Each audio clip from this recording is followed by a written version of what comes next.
Hello, my dear friends.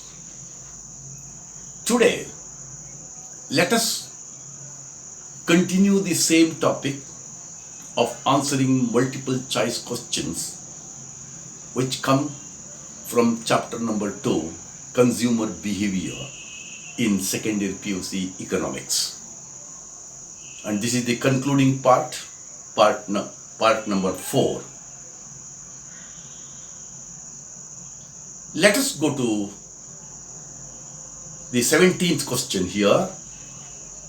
Given paradox is an exception of law of demand, law of supply, law of production, law of utility. Which is the best answer? Now let's see. One fellow by name Giffen observed when the price of inferior good fell down, the demand did not increase.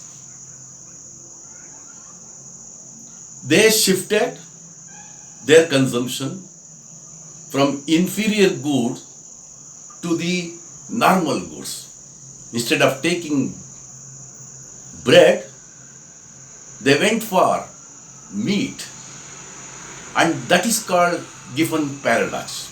It goes against the law of demand. You know what is law of demand?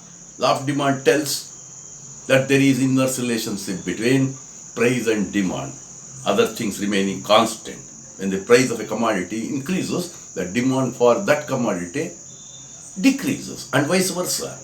But this law doesn't hold good in case of Giffen goods.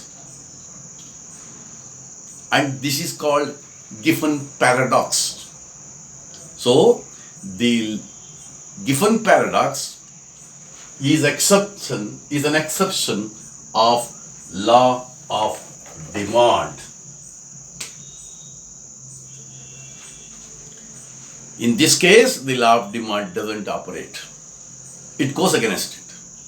So that is the correct answer, law of demand.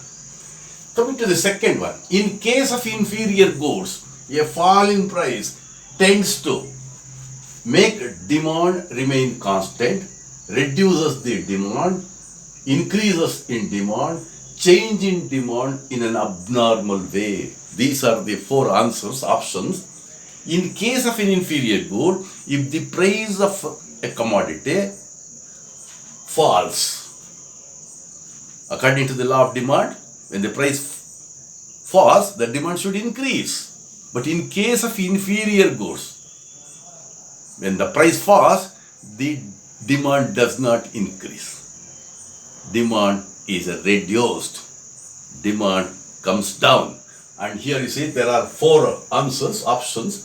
Make demand remain constant. The demand does not remain constant.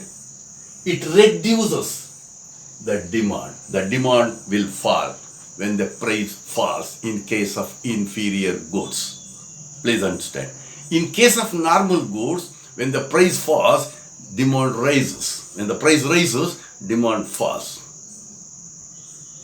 So, in case of inferior goods, the law will not hold good.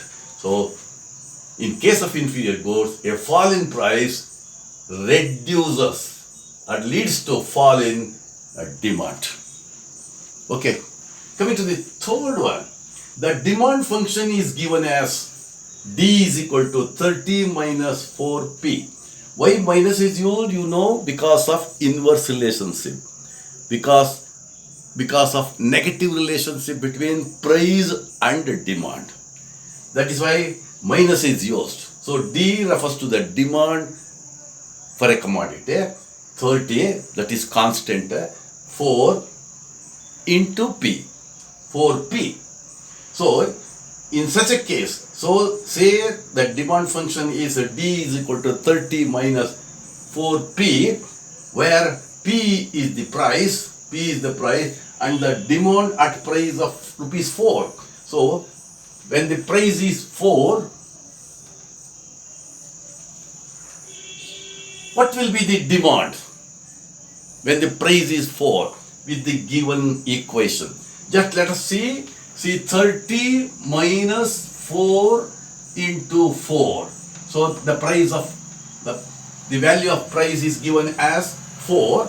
So 30 minus 4 into 4. So 30 minus 16 is equal to, what's that? 30 minus 16, it is 14. So this should be the answer, right? Here options are given. It will be 20. No, it cannot be 20. It will be 12. No, it cannot be 12. It cannot be 10. It is 14. You have to write 14 because the value of P is 4. We are using this equation. You calculate, substitute the value of P. Here 4 into 4, it becomes 16. 30 minus 16 is equal to 14. Right.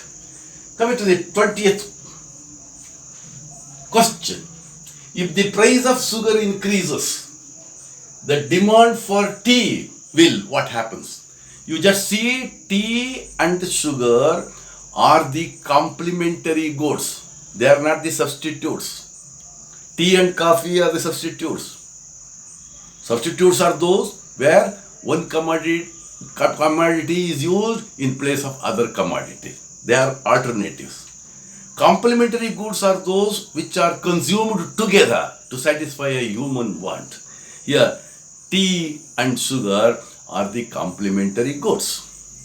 When the price of one complementary good increases, the demand for the complementary good falls. So just see, if the price of sugar increases, the demand for tea decreases. It doesn't increase. And not to be, the demand is not affected. No, none of the above.